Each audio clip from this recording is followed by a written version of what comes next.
The snow in the mountain of Maine didn't look white. It looked like a cold frozen shout. It was New Year's Eve, and Mark was staying in the remote cabin that he inherited from his grandfather. The locals warned him never to stay there when the year changed, but Mark didn't believe in ghost stories. He thought he was alone, but he was very wrong. Around 10 p.m., the atmosphere inside the cabin changed. The air became heavy and smelled like wet earth and old graves. Mark noticed that all the mirrors in the house were covered with black cloth. Began curious. He pulled the cloth off the hallway mirror. Instead of its reflection, he saw a dark, empty room with a tall figure standing in the corner. His heart began to race. He looked behind him, but the hallway was empty. When he looked back at the mirror, the figure was clear. It was a man, white gray skin and long needle-like teeth. The creature tapped on the glass from the inside. Clink, clink, clink. Mark backed away, his hand shaking as he realized the mirror was not showing the room.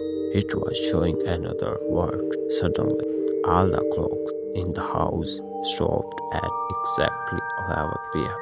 The silence was louder than any noise.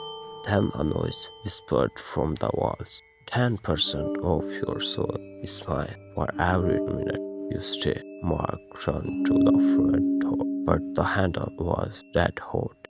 He was trapped. The shadows in the room started to stretch and move like liquid.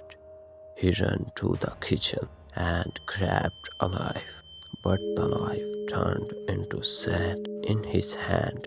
The radio on the counter turned on by itself. Instead of music, it played a recording of Mark's own voice screaming for help. 10, 9, 8.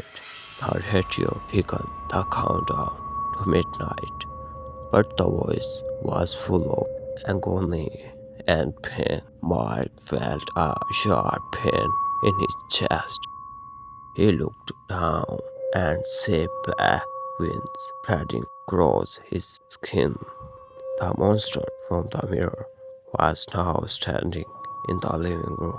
It was 7 feet tall, and its eyes were glowing with a hungry yellow light. Every new year, I need a new body, the monster hissed, its voice sounding like dry leaves. 7, 6, 5. The countdown continued. The creature moved without walking, gliding across the floor. The temperature dropped so low that Mark's breath turned into ice. He tried to pray, but he couldn't remember the words. His mind was filling with the memories of the people who had died in this cabin before him. 4, 3, 2. The monster reached out and touched Mark's forehead. Its finger felt like frozen steel. Mark felt his own fading. He saw his own body standing in front of him, but he was no longer inside it. He was being pushed into the mirror, into the dark, empty world he had seen earlier. 1. Happy New Year. The monster was wearing Mark's body. Look, the monster, now wearing Mark's body, looked at itself in the mirror and smiled. The real Mark was now behind the glass, banging on it with all his strength, but no sound came out.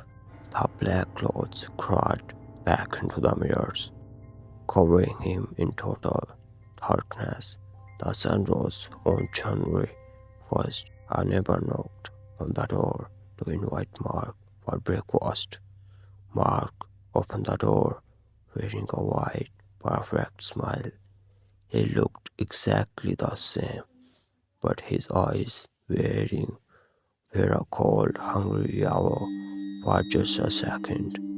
Happy New Year, he said, but the neighbor felt a sudden chill, as if death itself had just greeted him.